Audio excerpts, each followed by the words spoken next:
Alors pour le TD, je vais vous corriger, je vais vous commenter l'exercice 2. Hein. Les exercices 1, 3 et 4 ne doivent pas poser trop de problèmes. Pour l'exercice 2, je vais remettre une couche dessus. Donc on a un exercice sur une pompe. Alors la pompe, bon bah là vous avez le schéma. Alors évidemment, au début vous avez donc la pompe qui est comme ceci. Hein. On a le piston qui est au bout là, et vous avez un volume V ici.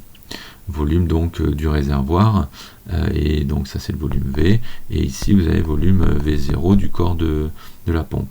Alors évidemment là on n'est pas à l'échelle, mais V0 est évidemment très inférieur à V. Donc vous avez au départ la pression atmosphérique partout, à l'intérieur et extérieur, donc ici vous avez la pression P0. Donc la quantité de matière que vous avez au départ dans le réservoir, sur le note N0, il vaut d'après la loi des gaz parfaits, hein, P0V sur RT. Voilà. Donc, toujours pareil, on prend le modèle du gaz parfait sans que l'énoncé le précise. Hein, c'est un peu tout ce qu'on sait faire. Et donc quand on déplace donc le piston pour extraire donc de l'air du réservoir, on va tirer le piston donc vers la gauche, et donc on a là le gaz qui est à l'intérieur qui va créer une petite une surpression en tout cas par rapport à la pompe, hein, qui est il n'y a rien dedans, hein, donc en gros le vide, donc forcément vous avez vide de ce côté là, air de ce côté là, donc là vous avez la soupape qui s'ouvre, et donc vous tirez comme ça le piston vers la gauche. Donc en faisant ça, forcément vous avez des molécules qui vont passer dans le corps de la pompe, et donc vous allez vous retrouver avec à la fin avec le piston qui est en bout de course, et donc vous avez votre quantité de matière N0, cette fois-ci elle est répartie dans le volume V plus V0, toujours à la température T0, sauf que comme cette fois-ci les particules occupent un volume plus grand, ils vont avoir une pression plus faible, et dans ce cas-là on a toujours N0 particules, mais qui sont dans un volume V plus V0 à une pression, je vais noter P1, qui est inférieure à P0, et vous avez cette relation là.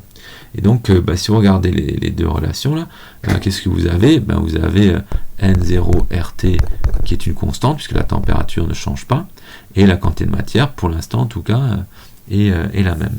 Et donc vous avez N0 RT qui est une constante, donc qui est égale à P0 V d'un côté et P1 V plus V0 de l'autre, autrement dit P1 égale P0 V sur V plus V0, et on voit bien que ça c'est inférieur à 1, et donc P1 est inférieur à P0.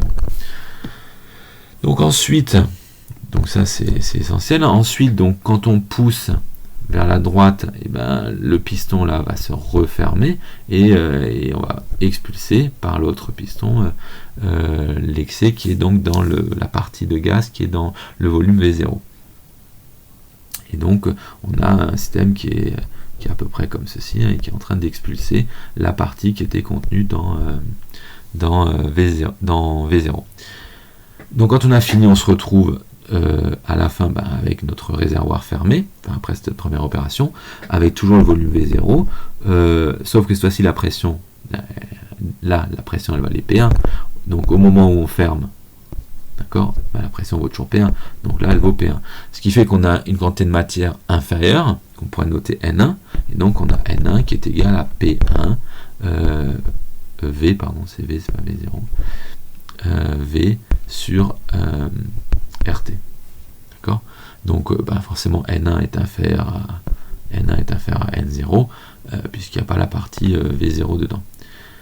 Donc là maintenant on fait exactement la même chose. Donc si on fait exactement la même chose, une fois qu'on est arrivé en bout de course, on revient en arrière, donc on reprend une partie du gaz qui passe dans V0, et donc si on regarde, on va avoir exactement la même équation qu'avant, sauf qu'au lieu de partir de N1, enfin de N0 précédemment, on part cette fois-ci de N1, et donc et de la pression P1, et donc on va avoir P1V égale P2 V0 plus V, de façon exactement analogue. Et donc en fait on peut généraliser ça à PK égale PK plus 1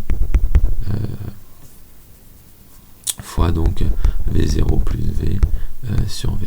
Voilà. Donc on a une suite, la pression suit une suite géométrique, hein, et donc on peut derrière répondre facilement aux questions proposées. Voilà, donc je voulais juste revenir sur l'établissement entre guillemets de la relation de récurrence j'espère que vous avez un peu mieux compris si ce n'était pas déjà fait. Voilà comment le gaz partait et comment évoluait la pression.